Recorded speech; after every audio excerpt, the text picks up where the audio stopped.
There was a man in Mysore city. He was known to be some kind of a ghost buster or tantric. This guy has trapped ghosts in bottles. So I was just befriending him thinking, I will steal one bottle because I really wanted to see a ghost.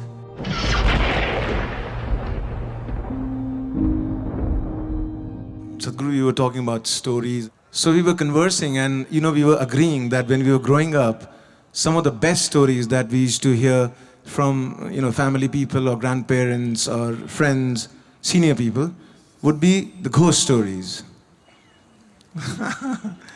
And somehow you small, kids, we love to get scared. Still they want to hear that ghost story. It's one of their favorite things, amongst all stories. Do you have any ghost story from your experiences of traveling in the mountains?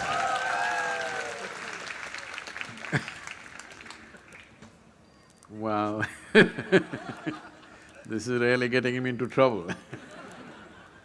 See, the purpose of telling you ghost stories was not to scare you, but to give you a hair-raising experience. This happened in a barber shop in Louisiana state.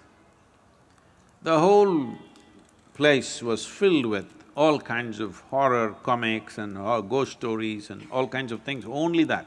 No newspapers, no other magazines, only these things. So one day somebody asked the barber, said, "Why have you put your whole place with this kind of stories in your saloon? You don't have anything else, nothing about styles, about fashion, nothing, only ghost stories and horror stories, why?"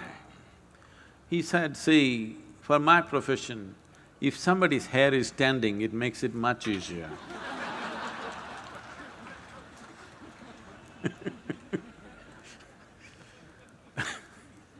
So the idea was to give you a hair-raising experience, not to scare you.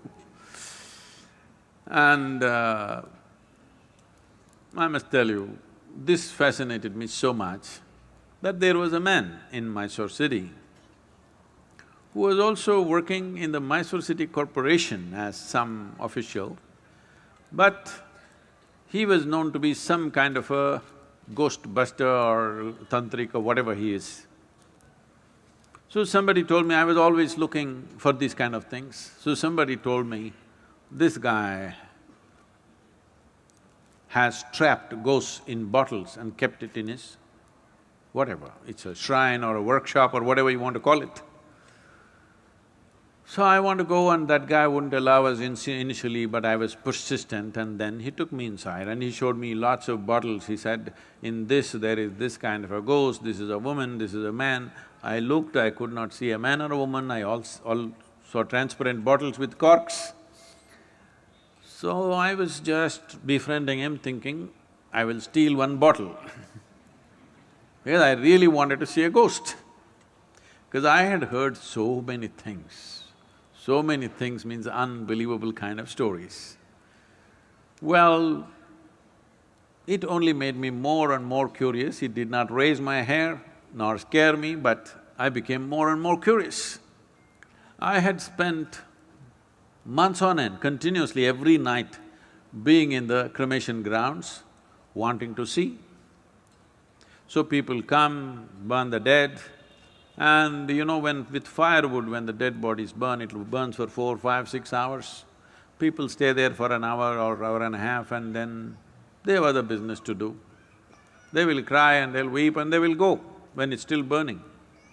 Normally what happens is, when as the fire burns, one thing, because there's always economic aspect to everything, if they've not put enough fire long enough, when this collapses, the outer part, first thing that'll happen is, because neck is such a small thing and it gets burnt, and once the spine is burnt, the burning head will roll away, do.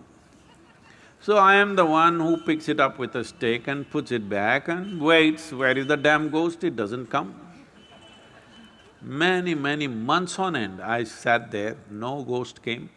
Somebody said, you put a nail in that tamarind tree, it will come. I would nail the damn tree again and again and again, nothing came. Somebody said, in this house there is a ghost.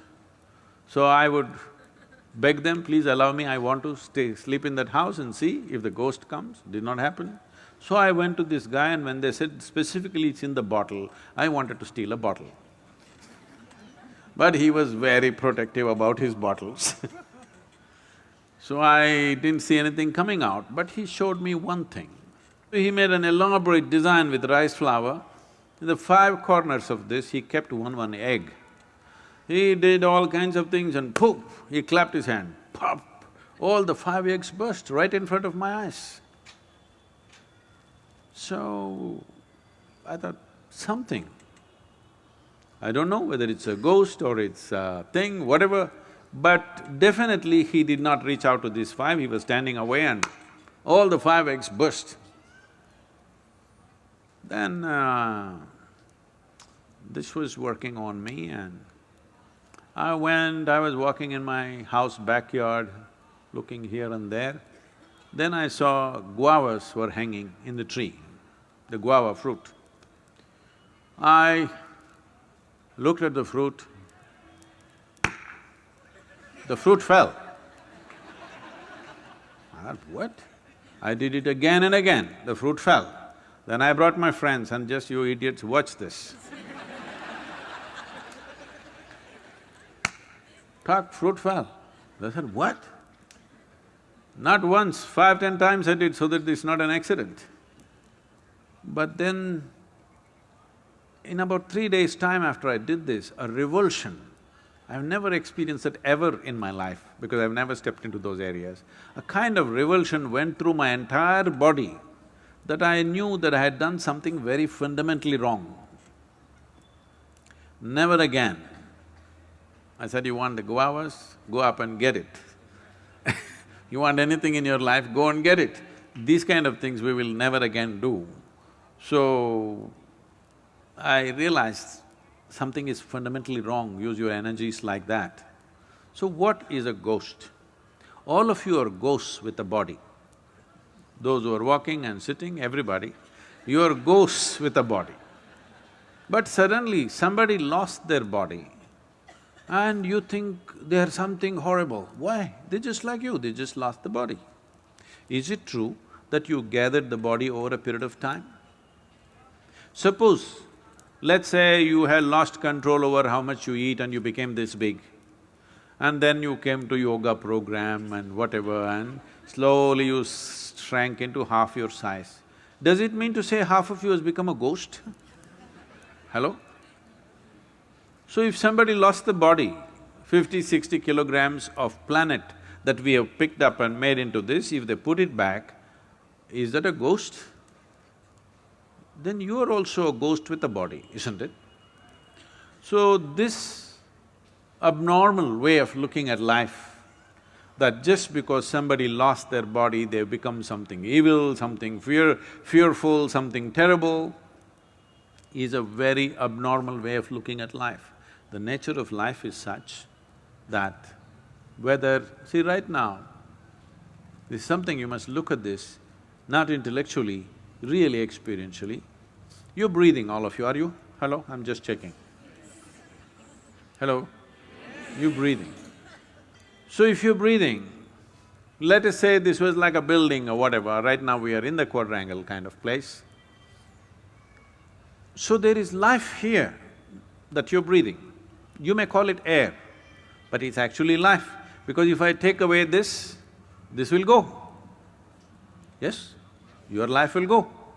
It's only in this transaction, life is happening, isn't it? So it's not just about air, oxygen, this, that. This is a living cosmos. You are like a little bubble, you captured a little bit of life. You know, did you blow soap bubbles when you were young at least? So when you blew your soap bubble, you got this big bubble, I got that big bubble, let us say. We were looking at this, oh, this is my bubble, this is your bubble. Then they went poop. When they go poop, You don't say, this is my air, this is your air, isn't it? This is just like that. This is just a bubble. You captured a certain amount of life and it's functioning in a certain way. When this bubble bursts, there's no such thing as your life and my life. Well, you may not break the entire bubble, you may break the outer surface of the bubble and the inner surface of the bubble may still remain. Just because the outer peel has dropped off, do you call that a ghost? Then you are a ghost with a body.